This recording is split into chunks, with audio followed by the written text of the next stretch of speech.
guys, Mysteries Reviews here.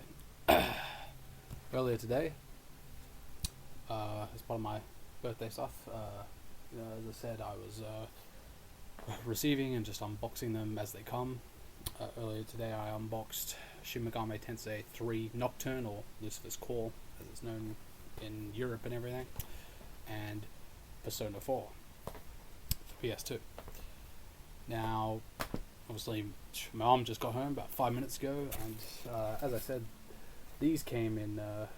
I had to pick these up at the post office or whatever because they weren't able to fit into my mailbox because they were shipped together like that in the one packaging.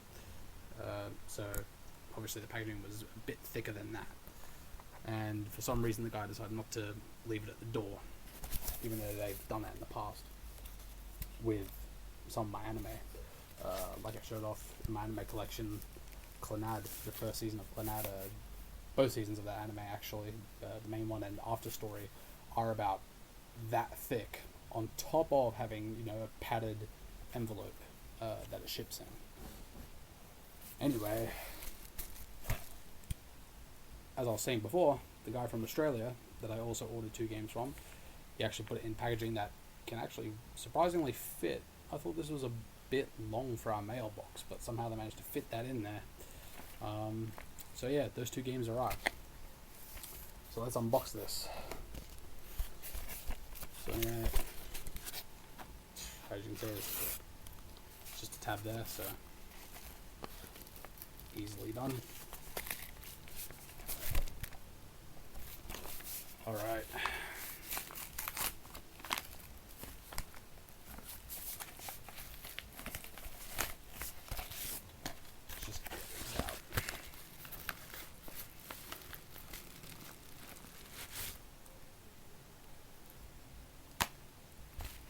Alright, so a couple days ago I unboxed a game that I purchased for myself, The Suffering, with money that I had left over in my PayPal account.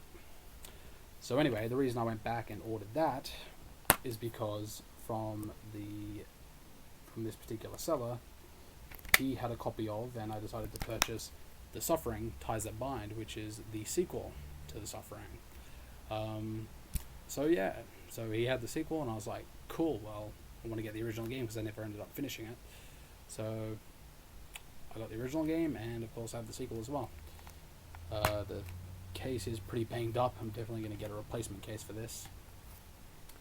And on top of that, of course he did list this on his item up on eBay. He did list that the manual does have some damage to it. Let's see if we can get it. There you go. It's got a little bit of sticker damage there. Honestly, I'm trying to think what sticker that is. I have no idea. I have no idea what kind of sticker that is, because this is actually clearly from EB Games. Don't think you guys can see it, but let's try to get into the light a little bit.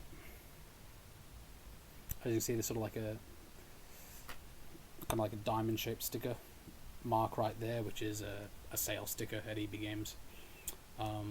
So yeah, there you have it.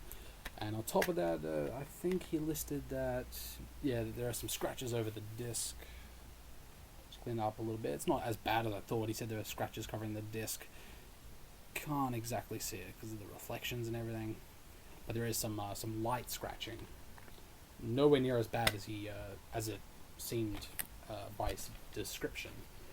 A lot better condition than his description, so that's actually good. So we've got Suffering Ties That Bind. Next up is a game that I did say while I was talking about is in some way related to all the other games I've ordered,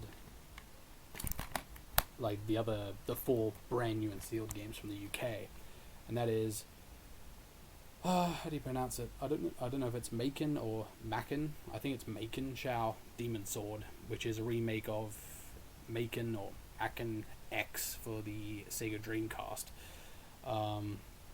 This is Maken Shao Demon Sword, the remake on PS2.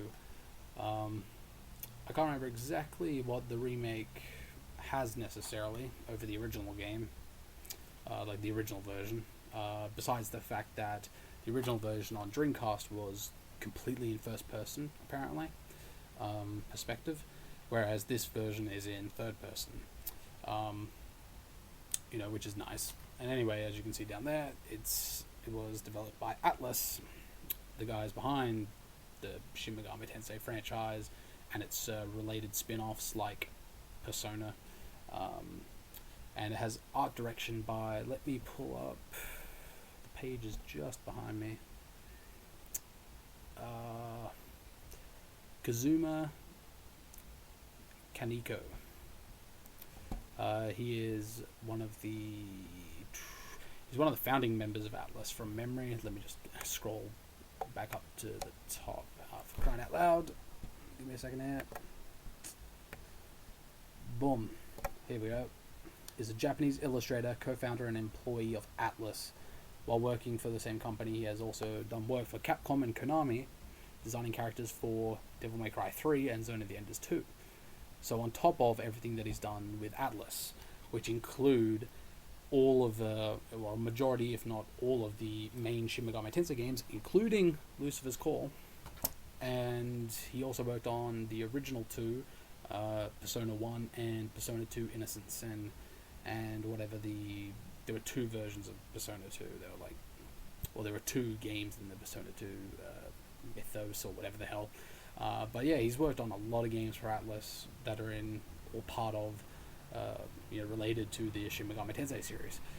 So, in a sense, this game is sort of related. It's a pure spin-off. It's not related to Shin Megami Tensei directly. Just like Catherine isn't directly related to Shin Megami Tensei. However, Catherine is made by the Persona team, and that's a puzzle game spin-off, and this is an action-adventure game, which has had work from other people who have worked on Shin Megami Tensei and people at Atlus. So, in a sense, it's partially related, in a sense. So yeah, so those are the two games I got from Australia: Sovereign Ties of Bind and Maken Shao Demon Sword. So yeah, can't wait to get started on these games. Alright, till the next time guys, this is Mysteries Reviews. See you later.